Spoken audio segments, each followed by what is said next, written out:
ارشاد محمد صلی اللہ علیہ وسلم کے حوالے سے جو لوگ اپنے جذبات کا اظہار کرتے ہیں، اس میں کہا جاتا ہے کہ جتنے انبیاء تھے، آپ نے میزان میں پورا اس پر مضمون بھی باب لکھا ہے، ہم نے اس کو پڑھا بھی ہے، لیکن میں چاہتا ہوں ایک عام آدمی کو خلاصہ بھی سامنے آ جائے۔ اس کو لوگ کہتے ہیں کہ سارے نبی تیرے در کے سوالی، یعنی انبیاء جتنے بھی تھے وہ آپ ہی کے در پر، یعنی گویا آپ ہی کی تکمیل کے لیے آ رہے تھے، اور سب پر آپ کو یہ فضیلت حاصل ہے، اور اسی کو ہماری شاعری میں، ہماری نعتوں میں، ہماری قوالیوں میں، ہمارے روزمرہ کے جو انٹریکشن ہے اس میں رسول اللہ صلی اللہ علیہ وسلم کی اسی حیثیت کو بیان کیا جاتا ہے۔ تو قرآن کی روشنی میں کیا یہ بات بھی کہی جا سکتی ہے کہ رسالت محمد صلی اللہ علیہ وسلم تمام انبیاء سے افضل تھے؟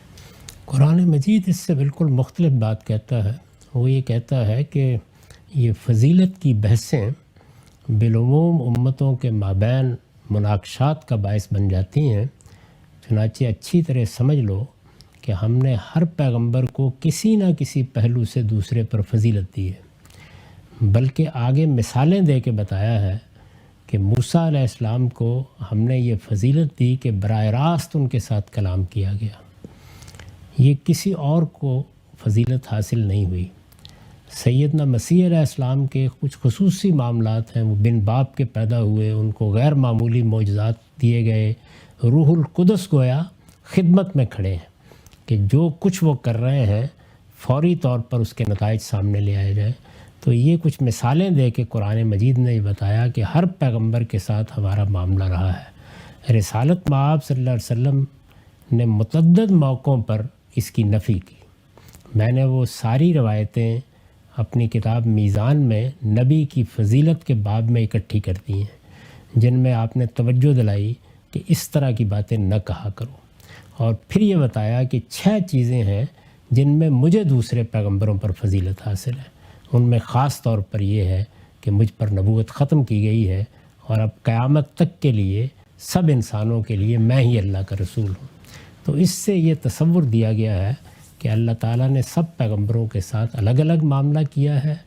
ہر ایک کو کسی نہ کسی پہلو سے کوئی فضیلت حاصل ہے۔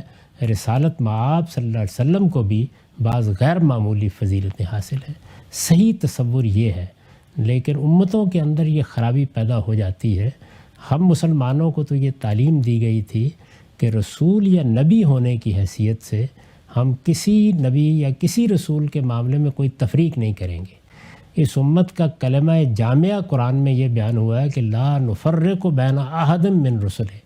ہم اللہ کے پیغمبروں میں کوئی تفریق نہیں کرتے، یعنی یہ کہ وہ اللہ کے پیغمبر ہیں، یہ کہ اللہ نے ان کو منتخب کیا ہے، یہ کہ ایک بڑی ذمہ داری دی ہے، یہ کہ اللہ تعالیٰ نے ان کو فضیلتیں دی ہیں، ان سب پہلوؤں سے ہم پیغمبروں کو مانتے ہیں، ان پر ایمان لاتے ہیں۔ اور سب پیغمبروں کے ساتھ ہمارے معاملے کی نوعیت بھی یہ ہے کہ ان کی تعلیمات، ان کی دعوت اسلامی تھی، انہی کا دین ہے جن کو لے کر رسالت مآب صلی اللہ علیہ وسلم نے ہمارے لیے اس کی تصویف فرمائی۔ قرآن مجید جگہ جگہ خود رسول اللہ صلی اللہ علیہ وسلم کو یہ کہتا ہے کہ یہ میرے پیغمبر ہیں، نام لیتا ہے ان کا، اور پھر کہتا ہے فَبِہُدَاهُمْ اقتدوا، ان پیغمبروں کی جو ہدایت تھی آپ کو بھی اسی کی پیروی کرنی ہے۔ تو یہ سب چیزیں قرآن میں بیان ہوئی ہیں، لیکن نہ ہم اللہ کی کتاب قرآن کو پڑھتے ہیں، نہ اس سے صحیح تصورات اخذ کرتے ہیں۔ دین کے معاملے میں بھی ہم نے یہ شہرت دے رکھی ہوئی ہے کہ یہ اسلام 14 صدی پہلے آیا۔ قرآن مجید جگہ جگہ تصریح کرتا ہے کہ یہ تو سب نبیوں کا دین ہے، اللہ کا دین ہمیشہ سے اسلام ہی رہا ہے،